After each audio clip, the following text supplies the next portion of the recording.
लेखकता sociology पढ़ रहे हैं, B third year.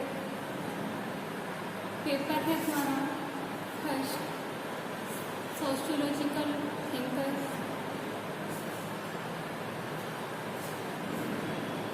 Email Durkheim की यांत्रिक तथा सावयवी एकता पढ़ रहे हैं। दुर्खिम ने अपनी पुस्तक the division of labour in society में यांत्रिक एकता और सावयवी एकता की जो अवधारणा है इसको स्पष्ट किया था। उनके अनुसार सामाजिक संगठन की यांत्रिक एकता और सावयवी एकता दो भिन्न रूप हैं। सामाजिक एकता को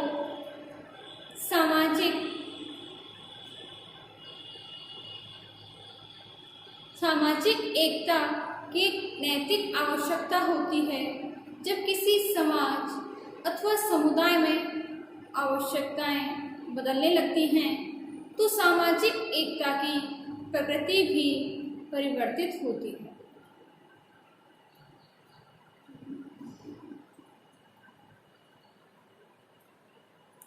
एकता समाज की नैतिक आवश्यकता है। जैसे जैसे सामाजिक जीवन की आवश्यकताओं में परिवर्तन होता है, सामाजिक एकता की प्रकृति में भी परिवर्तन होता है और सामाजिक एकता एक परिवर्तन की ही दशा है।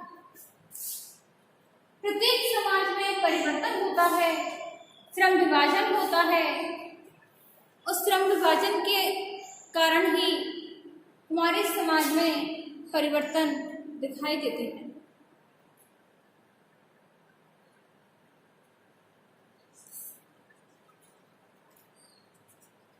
सावयवी एकता, सावयवी एकता होती क्या है?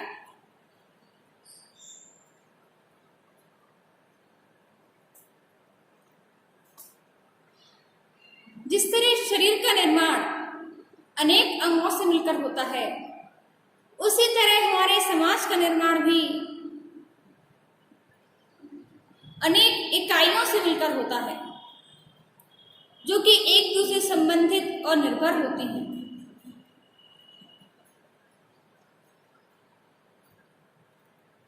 यह एक ऐसी एकता है जिसे कि सावयवी एकता कहा जा सकता है।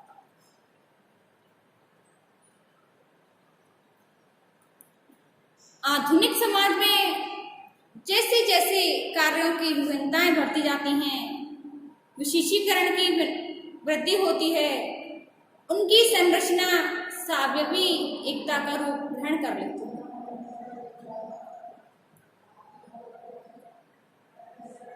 इसको समझने के लिए हम देखते हैं पहले कुछ विशेषताएं, जैसे कि व्यक्तिगत असमानताओं में वृद्धि।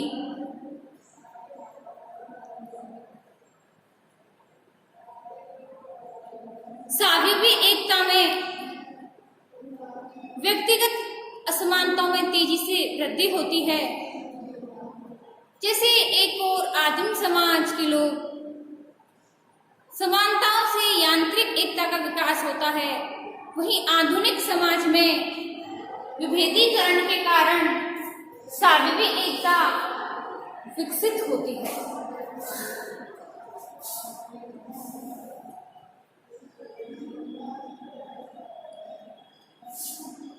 लोगों के विचार, कार्य करने के ढंग, जीवन शैली में भिन्नता उत्पन्न होने लगती है, समूहों में विभाजन होने लगता है, समाज का विभेदीकरण होता है, जिसके कारण सावयवी एकता का महत्व बढ़ता है। दूसरा है हमारा विशेषीकरण। श्रम विभाजन के अंतर्गत व्यक्ति पीढ़ी दर पीढ़ी एक ही कार्य करते रहने से अपने काम में कहीं अधिक कुशल हो गए, जिससे कि विशेषीकरण की प्रक्रिया में वृद्धि हुई उद्योग, व्यवसाय, शिक्षा, टेक्नोलॉजी और कई क्षेत्रों में व्यक्ति केवल वही करता है जिसके लिए वह सबसे अधिक कुशल होता है। संरचनात्मक आधार पर कानूनों को बनाने, कानूनों को लागू करने, न्याय देने आदि का कार्य किया जाता है। तीसरा है हित प्रधान निर्भरता।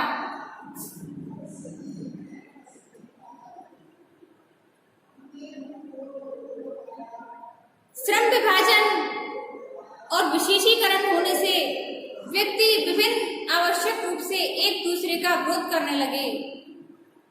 अपनी आवश्यकताओं को पूरा करने के लिए एक दूसरे पर निर्भर रहने लगे, एक दूसरे का सहयोग देते थे।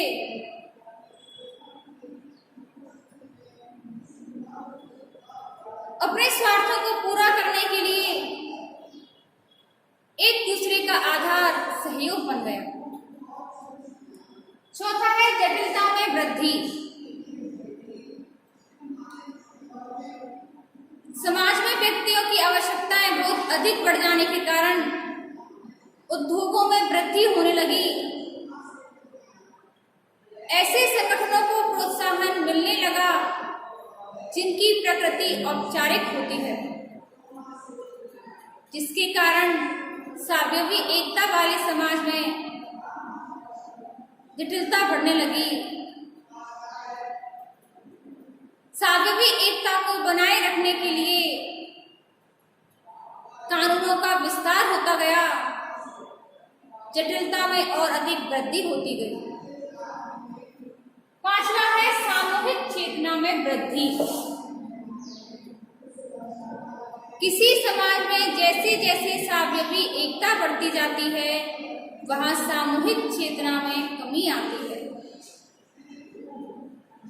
व्यक्ति अपने आप को सामूहिक इच्छा के अधीन नहीं समझता, बल्कि उन कार्यों और व्यवहारों को अधिक महत्व देता है, उसके लिए अधिक लाभप्रद। छठवां है संविदात्मक संबंधों में महत्व। सावयवी एकता के द्वारा संबंधों को व्यवस्थित बनाने तथा सामाजिक संगठनों को मजबूत करने का प्रयत्न किया है। लेकिन ऐसी एकता, इसका तात्पर्य है विभिन्न व्यक्तियों तथा समूहों के पारस्परिक संबंध, कानून जो कि एक दूसरे व्यक्ति से संबंध स्थापित करते हैं, जिनकी सहायता से कानूनी कार्यों को पूरा किया जा सके, प्रत्येक क्षेत्र को समझौता बढ़ने लगा। सातवां है प्रतिकारी कानूनों की प्रधानता। सावयवी एकता की दशा में सामूहिक इच्छा की तुलना में व्यक्तिगत इच्छाओं का महत्व अधिक बढ़ता गया, जिसके कारण अपराध बढ़ने लगे। सामाजिक नियंत्रण के लिए ऐसे नियम और कानून बनाए जाने लगते जिसके द्वारा अपराध के कारण व्यक्तियों को होने वाली क्षति को पूरा किया जा सके। इन कानूनों को समूह के सदस्य लागू नहीं करते, बल्कि इन्हें औपचारिक संस्थाओं जैसे कि न्यायालय, पंच, पुलिस तथा प्रशासन द्वारा लागू किया जाता है। अब आता है हमारा यांत्रिक एकता।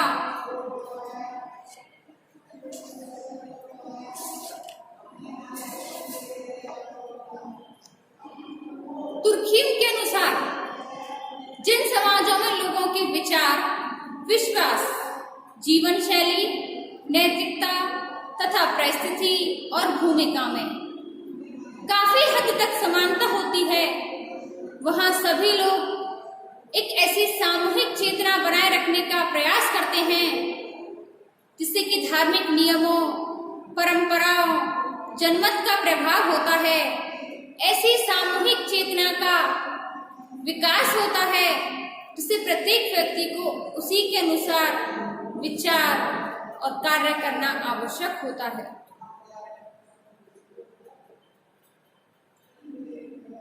यांत्रिक एकता, इसके अंतर्गत व्यक्ति एक मशीन की तरह बिना अपनी इच्छा पर ध्यान दिए कार्य करता रहता है। इसकी कुछ विशेषता है, जैसे कि समाज में समरूपता।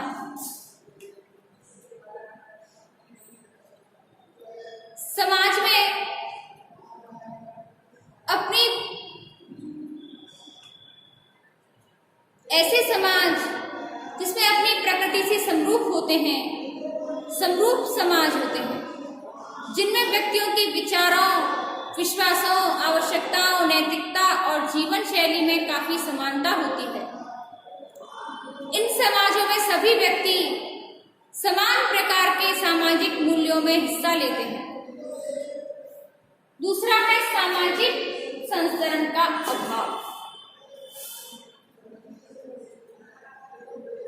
सामाजिक, आर्थिक, धार्मिक आधार पर सभी व्यक्तियों की परिस्थिति और भूमिका लगभग एक जैसी होती है।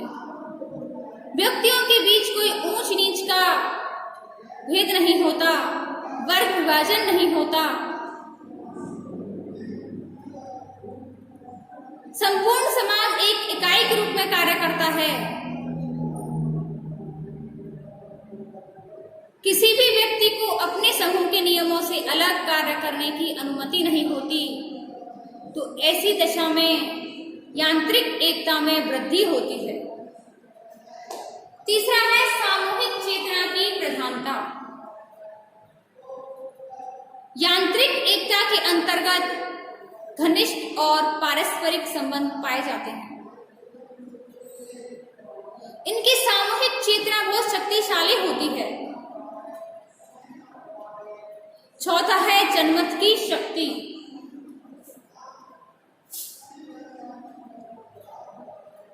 ऐसे समाजों में जनमत की प्रकृति औपचारिक नहीं होती, बल्कि अनौपचारिक रूप से समूह द्वारा जो निर्णय लिए जाते हैं, वही आदिम समाजों में जनमत की आधारशिला होते हैं। पांचवा है व्यक्तिवादिता में कमी।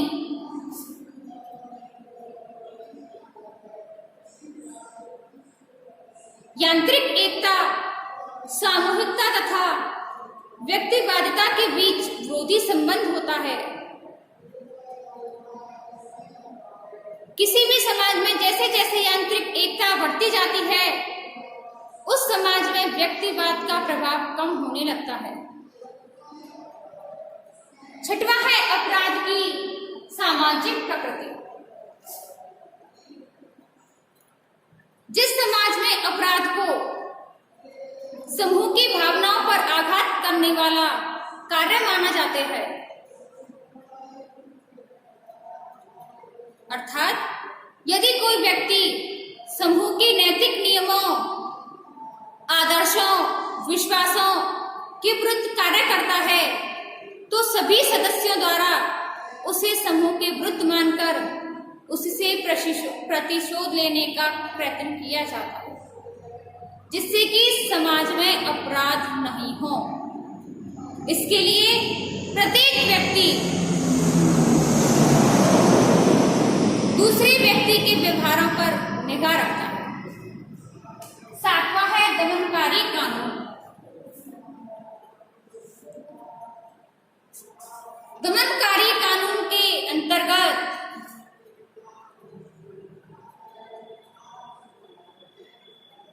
समाज की नैतिकता को बनाए रखने के लिए कठोरता के साथ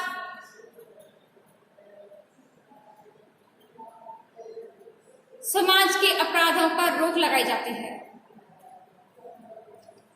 अब आते हैं हमारी यांत्रिक एकता और स्वाभाविक एकता के बीच अंतर। जैसे कि यांत्रिक एकता आदिम, सरल और प्राचीन समाजों में पाई जाती है, लेकिन सावयवी एकता आधुनिक समाजों में और श्रम विभाजन में के रूप में पाई जाती है। यांत्रिक एकता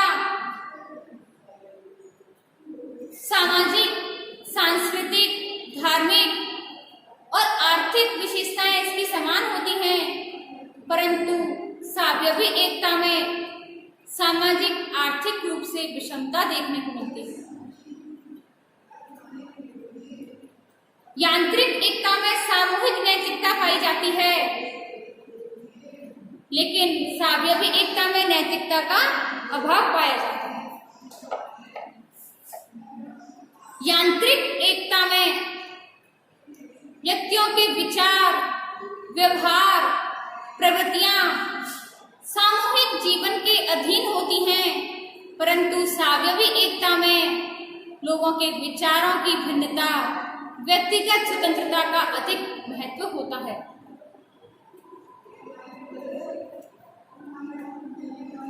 यांत्रिक एकता में व्यक्ति का अपना कोई अलग से व्यक्तित्व नहीं होता, परंतु सावयवी एकता के अंतर्गत व्यक्तिगत योग्यता और कुशलता पाई जाती है।